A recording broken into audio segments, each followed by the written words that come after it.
मैत्रेय मुनि ने प्रारंभ किया और सबसे पहले सृष्टि वर्णन की कथा सुनाई कि सबसे पहले भगवान नारायण की नाभि से कमल उत्पन्न हुआ, कमल से ब्रह्मा जी उत्पन्न हुए।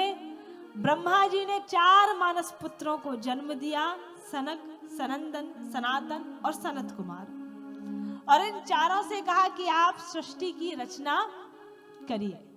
लेकिन सनक, सनंदन, सनातन और सनत कुमार चारों बचपन से ही भगवान के ध्यान में मग्न रहने वाले थे, तो उन्होंने सृष्टि की रचना करने से मना कर दिया। जैसे ही मना किया तो भगवान ब्रह्मा जी को बड़ा क्रोध आया कि बताओ मेरी आज्ञा का उल्लंघन कर रहे हैं। और ब्रह्मा जी हालांकि उस क्रोध को संभालने की कोशिश करते हैं, लेकिन वो क्रोध संभला नहीं।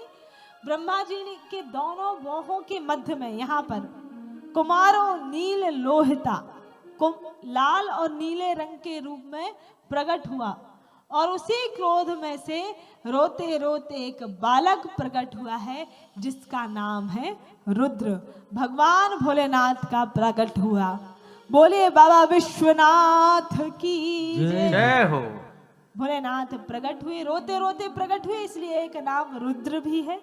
भगवान भोलेनाथ से कहा कि आप सृष्टि की रचना कीजिए, तो भोलेनाथ सृष्टि की रचना करने लगे।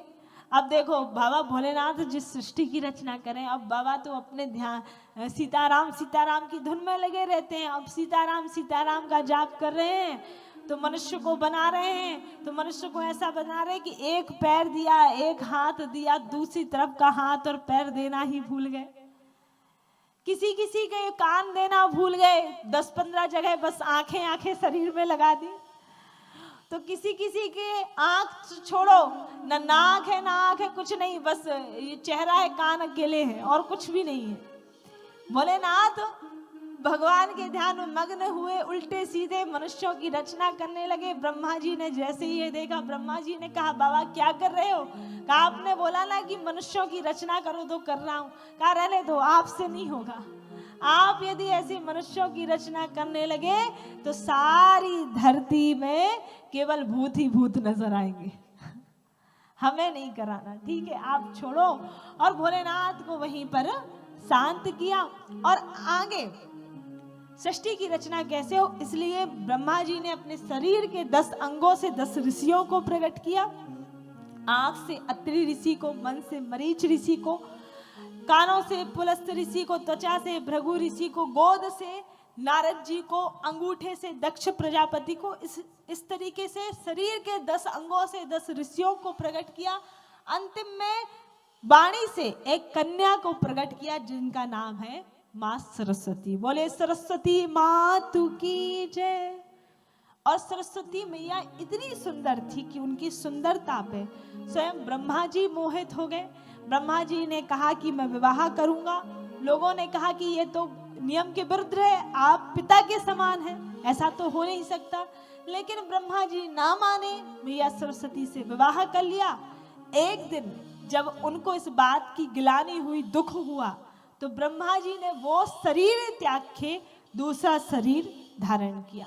ब्रह्मा जी एक दिन भगवान के ध्यान में बैठे हुए थे, तभी ब्रह्मा जी के शरीर के 2 भाग हुए।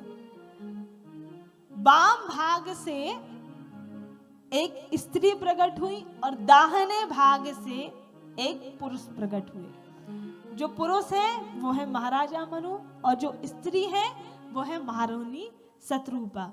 और मनु शतरूपा ने ही इस सृष्टि में मैथुनी सृष्टि का निर्माण किया।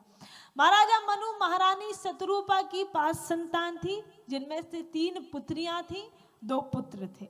पुत्र है प्रियवत उत्तानपाद, और जो 3 पुत्रियां हैं वो है आकुति, देवहूति और प्रसूति।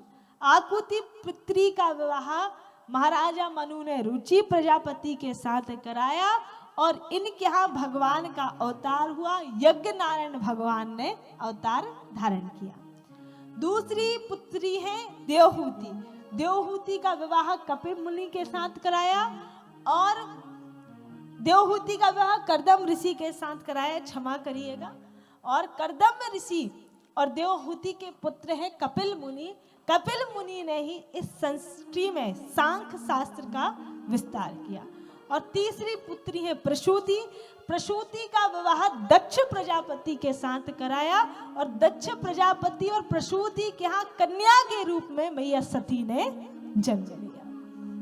मैया सती के साथ भोलेनाथ का विवाह हुआ।